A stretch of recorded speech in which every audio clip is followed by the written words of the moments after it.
Hello, Detroit Lion fans.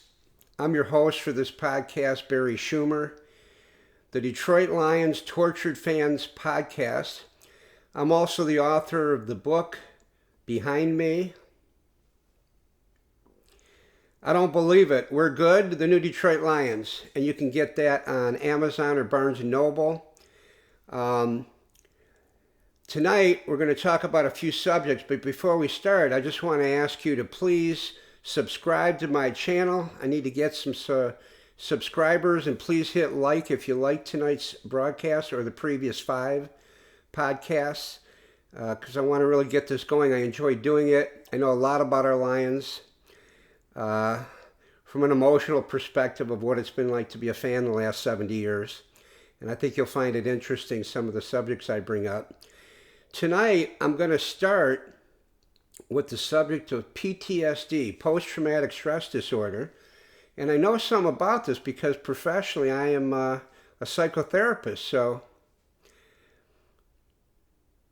I've dealt with PTSD many times in real life situations. It's something that came out of the experience of veterans in war and all the trauma people go through. So PTSD in this situation is just the trauma Detroit Lion fans have gone through for 70 years, minus the last 5 years of the Dan Campbell era, although there's been a little bit of trauma there as well, we'll talk about.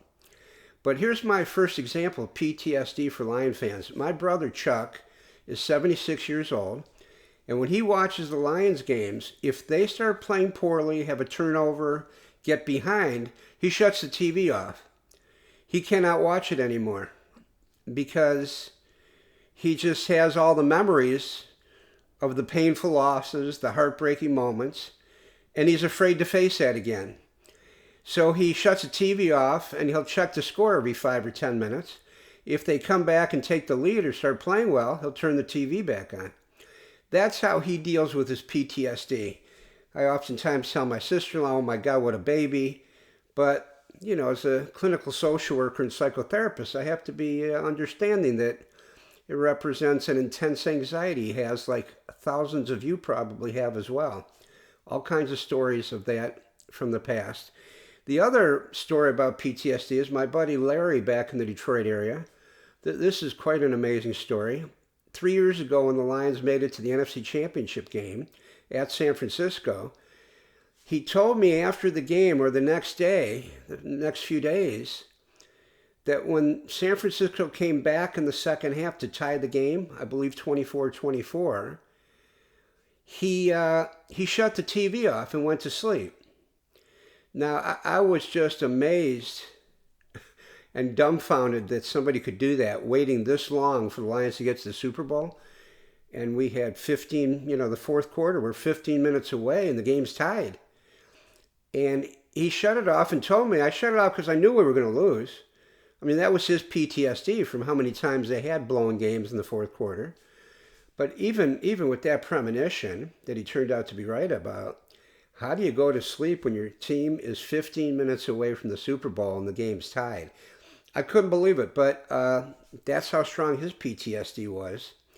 And those are 2 pretty good examples. Now, the other thing I want to talk about is that the NFL has become like an addiction to many fans. We are totally addicted to the game. We will pay anything for tickets. We will pay anything to watch the games on TV. We will buy jerseys, anything to be connected to the team we love. And it's quite remarkable. I mean, clearly the NFL is now America's game. It's replaced baseball many years ago. It's a very exciting game. These athletes are amazing. The fast pace of the game, the intensity, the amount of hitting that goes on. I mean, it's a very appealing game, and this is why it's gained so much momentum in the last 10, 15 years. It also represents a great escape for Americans. You know, the pressures of adult life, work, marriages, family relationships, problems in life. For those 3.5 hours, you just completely get away from those stresses. And this is what is really appealing. You get lost in that game. You really do. And you got to give the NFL credit for making it such an appealing thing to fans, for sure. One one of the problems I have with the NFL is what's been happening with the streaming channels. Um, and the cost that you have to buy a streaming channel to sometimes watch your team that you love. I go to different restaurants that they have the NFL package here in Florida. I used to live in Ann Arbor, but we've now moved here permanently near Tampa, just north of Tampa in San Antonio, Florida. And I go to Buffalo Wild Wings, Hooters, places that have the NFL package. But a lot of middle class people or poor people get to the point where they cannot watch the team they love. And that is going to become a problem, I'm going to tell you, I believe, over the next 5 years, but we'll see. I think to myself, maybe the reason they need all the streaming income is because Roger Goodell doesn't make enough money, right? When I tell you his salary, you're going to fall off your chair. It's absolutely stunning. He makes $67 million a year, and maybe he feels he's underpaid. So we're going to see what happens with all of that, for sure. Now tonight, I'm going to talk about the next 3 tortured moments. We've already gone over the top 15, and I'm going to go backwards again tonight from 18, 17, 16. And before I do that, I want to sort of review the first 15 that we've done, the first 5 podcasts. And, I haven't brought Jinxie on the show yet. Probably not tonight because he's really exhausted from working out today. He's working hard to get ready for training camp next month and prepare for the preseason. So I let Jinxie take a little nap. But he's going to be coming on the show quite often, because he's going to represent the Detroit Lions and the players, and I'm going to represent the fans. And we're going to have some pretty interesting discussions going forward. But he's resting right now, so I'm going to leave him alone. But he's right there. Anyway, okay, and also I want to mention, I'm going to show you the list of the top 15 tortured moments that we've gone over already. That I'm just in the process of getting all the technology down for this podcast. I'm a bit technologically disabled. I'm working with a computer guy. And very soon I'm going to have the ability to take your emails right to the show and hear your tortured moments and be able to communicate with you. And I'll also have the ability to put different things up on the screen that you can read and look at. And until I do that, I'm just going to show you my list that I have right now. These are the first 15, and I'm going to go over that right now. So let's go. We're going to go backwards again. Number 15, 2002, Marty Mornhinweg takes the win in overtime in Chicago. It was incredible. Number 14, in 2000, the Lions lose 23-20 to Chicago, and the season ends. Ettinger from Michigan State kicked that field goal, and we did not make the playoffs. We needed a win to make the playoffs and didn't get it. Number 13, 2021, Justin Tucker of Baltimore kicks a record-setting 66-yard field goal at Ford Field. It hit the crossbar and went over. I was at that game, and that held up for a brief time as the longest field goal. Right now, it's 68 yards. The guy from Jacksonville hit that in 2025. Number 12, 2015, the refs at the Cowboys playoff game with Detroit and Dallas, for no apparent reason, just pick up a flag late in the fourth quarter after they called pass interference on our tight end and gave no explanation for why they picked up the flag. Replay showed that he was definitely interfered with. And, the explanation would have been, if they had given it, we picked up the flag because Mr. Jones asked us to. Anyway, the next one, number 11, 2023. Decker didn't report as eligible when we won that game in the last second trick play. And it was a very important win for us because it would have given us the best record in football that year. And that NFC Championship against San Francisco would have been in Detroit instead of San Francisco, which would have improved our chances to win and go to the Super Bowl, but it didn't happen. Again, probably same explanation. Mr. Jones really did not want to lose this game, so we decided to call that no touchdown. Number 10, 1993, Sterling Sharp of the Packers left completely uncovered in the playoff game. Nobody within 20 yards of him. Playoff game is over, season's over. And that did not feel too good. Number 9, 1970, the 5-0 loss at Dallas. That was brutal. We lost to a field goal and a safety. And Greg Landry, Lem Barney on that team. Had a really good team that year. And I remember meeting Mel Farr, the running back on the team that year, at a golf outing many years later, before he died, unfortunately.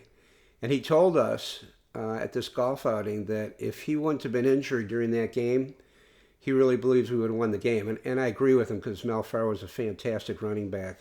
It hurt the team very much that he was injured that game.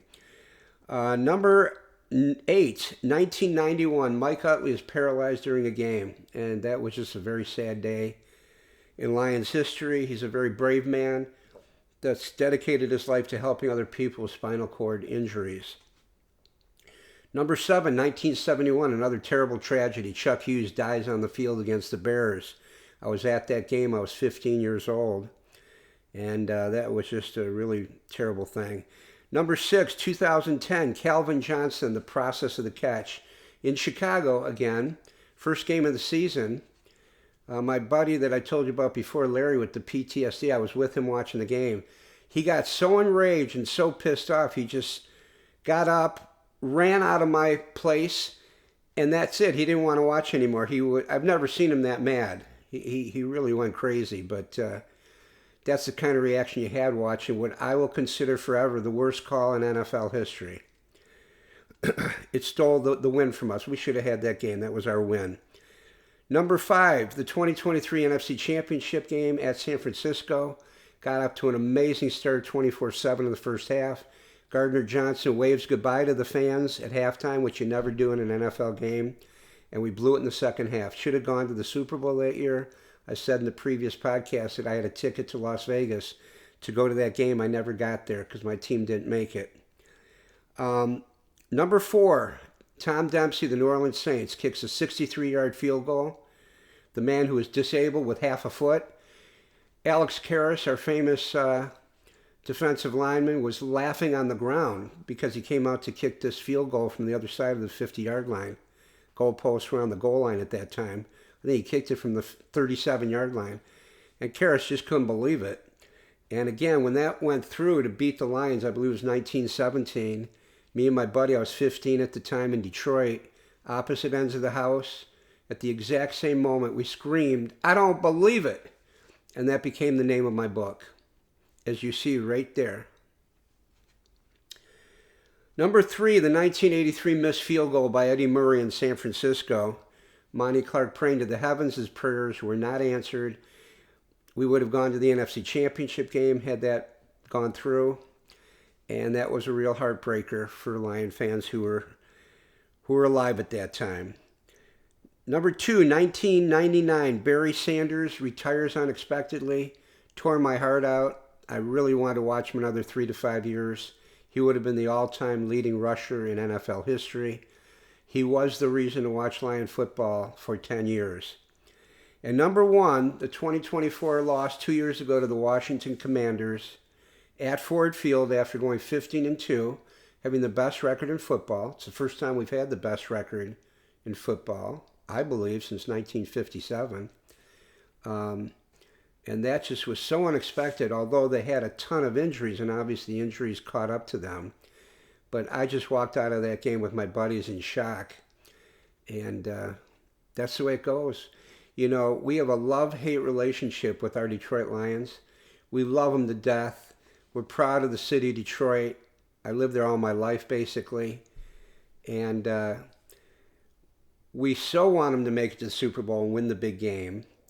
But man, we have just had our hearts torn out so many times that occasionally you turn on the organization and turn on the team, as I have. I've talked about that, where I got so angry at them, I was actually rooting for them to lose sometimes. I'm not proud of that, but that's the way it was. I had a mental breakdown. They can cause some mental issues. So, those are now, we've got the 18 top tortured moments from my perspective. I will get the technology straightened out very soon. And you'll be able to email me. I will be able to see your emails. And oh, I guess I forgot to give you my three tonight. Here we go. Number 18, the botched snap against Minnesota in 2004.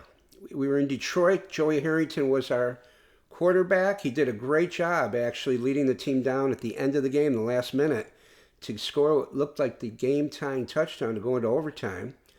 And as these people were running, our team was running out onto the field, I noticed they just didn't seem to be coordinated and something seemed to be off to me. And right before the snap, I thought to myself, they're going to miss the extra point. And they did. And the game's over. We lose 28-27. And I couldn't believe it. I just couldn't believe it. And that is the moment I went to my word processor and started writing my book, I Don't Believe It, Memories of a Detroit Lions Fan. And that was in 2004. And that made my list of the top 20 I Don't Believe It moments. The botched snap and missed extra point. Number 17, the 23-20 loss to Tampa Bay in 1988, and it caused us to miss the playoffs. We had to have that win, and we'd have made the playoffs. And, you know, as if that wasn't bad enough and heart-wrenching enough, after the game, our coach was Bobby Ross, the Southern gentleman who had taken, the Chargers to the Super Bowl. I don't think he won it, but he had been there to the Super Bowl with the Chargers. He says after the game, what's a guy got to do around here to get fired? That's a pretty ballsy thing to say. I don't know if the Lions fired him right then or waited a year, but that goes down in Detroit Lions folklore for one of the gutsiest things any coach has ever said. Bobby Ross was very famous with his Southern accent saying, I don't teach him to play that way. And that's embarrassing. Well, that's my Bobby Ross impersonation, but it's best I can do. And number 16, Miracle in Motown, in, I forget the year, but it was Aaron Rodgers and the Packers. It was probably about 6 or 8 years ago. And at the last second, clock was down to 0. He throws a 61-yard Hail Mary touchdown pass to win the game. And that Miracle in Motown was actually, for the ESPY Awards that year, it was the play of the year. So the Lions are famous for being on the other side of the play of the year. So those are my new 3. Now we've got the 18. Can't wait to see yours when I get the technology going. Be patient. And please, again, subscribe to my channel if you like what I'm talking about. And please hit like. And I can't wait to continue with these podcasts. Again, Jinxie is really tired after working out today. That's why I didn't bring him on. He was sleeping for a bit there during the show, so he'll be probably more energetic next time. But I'm proud of you, Jinxie. You're getting ready for the training camp and the preseason because, yeah, it's a pretty important time. Can't wait till September 13th, opening day at home against the Saints. And we're getting close, fans. One of my buddies, I always write him how many hours or days till kickoff. So we're down to 2.5 months till kickoff, Detroit Lion fans. It's going to be exciting. Again, I think we're going to go 13-4 this year. I'm going to make the bet on it too, the over-under of 10.5. Okay, well, thanks for joining me tonight, and I'll see you next time.